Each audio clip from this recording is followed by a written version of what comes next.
We are used to thinking of our home as a fortress. Locked doors, familiar walls, known streets.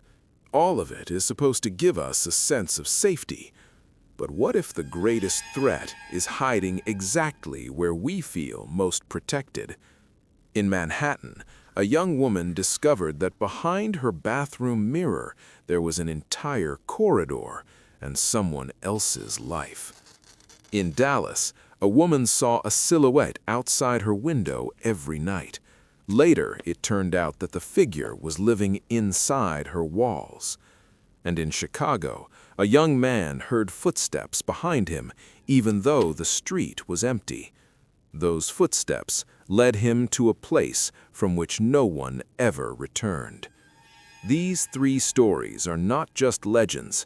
They are based on real cases, documented by police and confirmed by witnesses. And that is what makes them truly disturbing, because they could have happened to anyone. And if you believe that your walls, your windows, and your streets are safe, allow me to show you otherwise.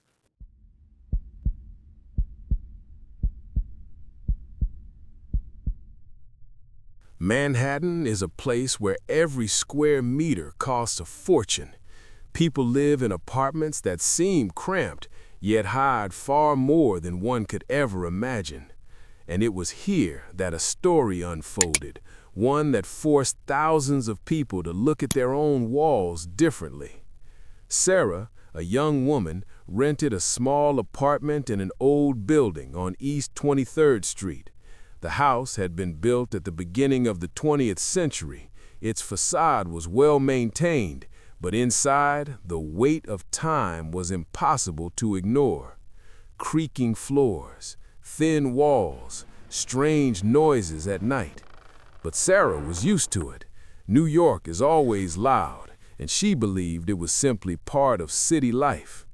One night, while brushing her teeth, she noticed that the mirror above the sink was trembling slightly, almost imperceptibly. She touched it with her hand and felt a cold stream of air, a draft, in the bathroom. That was strange. The windows were closed. The ventilation was working properly. She decided it was her imagination. But the next day, it happened again. Soon, Sarah began to notice that things in her apartment were disappearing. At first, small items, a hair clip, a mug, a book, then clothing. She told herself she was just misplacing things, yet the feeling that someone was intruding into her life grew stronger with each passing day. Curiosity eventually outweighed fear. She invited friends over, and together they removed the mirror from the wall. Behind it was a dark opening. A narrow corridor stretched deep into the wall. The smell of dampness and dust hit them instantly. Sarah's heart was pounding as if it were about to break free. They decided to go inside. The corridor led to the neighboring apartment. At first glance, it appeared empty, but only at first glance. On the floor lay mattresses, jars filled with food, and the most terrifying realization for Sarah, someone had been living behind her walls, watching her. Later, the police confirmed it. Similar cases had occurred in New York before. In old buildings, secret rooms and hidden passages were sometimes discovered, used by criminals or the homeless. In 2019, a similar story went viral. A woman named Samantha Hartsoe discovered a hidden passage behind her mirror in Brooklyn. The video of her exploring the dark corridor gained millions of views. But Sarah's case was far more disturbing. There was truly someone living inside her apartment walls. That person used the hidden passage, stole her belongings, and watched her while she slept. The story became a Manhattan legend, because every one of us looks into a mirror every day. And now the question sounds different. What if someone is living behind your reflection? Oak Cliff is a district of Dallas where old houses stand side by side with newer buildings, and the streets appear quiet and safe, peaceful, ordinary. But it was here that a story unfolded, one that made many residents look at their own windows differently.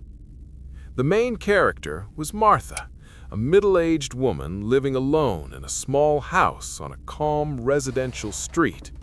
The house was old, with wooden frames and wide windows facing directly toward the road. On the first night, she noticed a silhouette. A dark figure stood motionless outside her bedroom window. She thought it might be a neighbor or a passerby, but the figure vanished the moment she turned on the light. The next night, it happened again. The silhouette returned at the same time, just after midnight. Martha tried to convince herself it was only her imagination, a trick of the darkness, but the fear kept growing. She closed the curtains, yet the feeling of being watched did not disappear. After a week, she finally decided to call the police. The officers inspected the house carefully, but found nothing suspicious. No signs of forced entry, they said. Most likely a shadow from a tree. But Martha knew better. It was a person.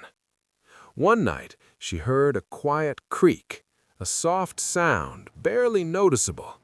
It came from the wall. She froze. Listening closely, she realized someone was moving inside. Her heart was pounding so loudly it felt like it would give her away. She grabbed her phone and called the police. When the officers arrived, they searched the house again, more thoroughly this time. And then they found something that changed everything. Behind the wardrobe in the bedroom was a hidden passage, a narrow opening leading into the basement of the neighboring house. The tunnel was tight, but wide enough for a person to crawl through. In the basement, they found a mattress, empty food cans, and Martha's personal belongings. It turned out a man had been living inside her walls. He watched her through small cracks, entered her home while she slept, and stole her things. Later, the police confirmed it. Similar cases had happened in Dallas before. In older neighborhoods, secret passages between houses were sometimes discovered, used by criminals or people with nowhere else to go. Martha moved away, but her story became a legend in Oak Cliff. Now, the neighbors say, if you see a silhouette outside your window, you should check your walls first. O-Block in Chicago is a place where legend and reality are so tightly intertwined that it is often impossible to tell where truth ends and myth begins. The area is known for its criminal history, but there is one legend that frightens even those who are used to danger. They call it the missing Shottabille. The main figure in the story is a young man named Jason. He lived nearby and often walked home late at night after work. During the day, the neighborhood was loud and crowded, but at night, the streets emptied, and every sound felt louder. One night, Jason was walking down a familiar street. The wind pushed trash across the asphalt. Streetlights flickered, creating the feeling that someone was playing with the electricity. And then, he heard footsteps, clear, steady, walking directly behind him. He quickened his pace. The sound did not disappear. He turned around. The street was empty. No people, no cars, only wind and the shadow of a streetlight. At first, he decided it was his imagination, but the footsteps returned. Again and again, every night when he walked home. Sometimes they sounded closer, sometimes farther away, but always behind him. A few days later, Jason disappeared. His friends reported him missing, and the police opened an investigation. The disappearance was linked to abandoned subway tunnels beneath the area. These tunnels had been closed for years, but rumors said someone still lived down there. Inside, investigators found belongings of missing people: jackets, backpacks, phones, but never the people themselves. Residents of O Block say the footsteps are a warning. If you hear them, it means someone is leading you down, into the tunnels. Psychologists explain it as a fear response. A person may hear their own echo and mistake it for someone else's steps. But then, how do you explain the disappearances? Some claim they heard the footsteps even during the day when the streets were full of people. They turned around and saw nothing. This story has become part of Chicago's urban folklore. People tell it to teenagers so they won't walk alone at night. But police reports contain real records of missing persons in this area. And now the question sounds different. What if the footsteps are not a ghost, but a person? Someone who knows the way down.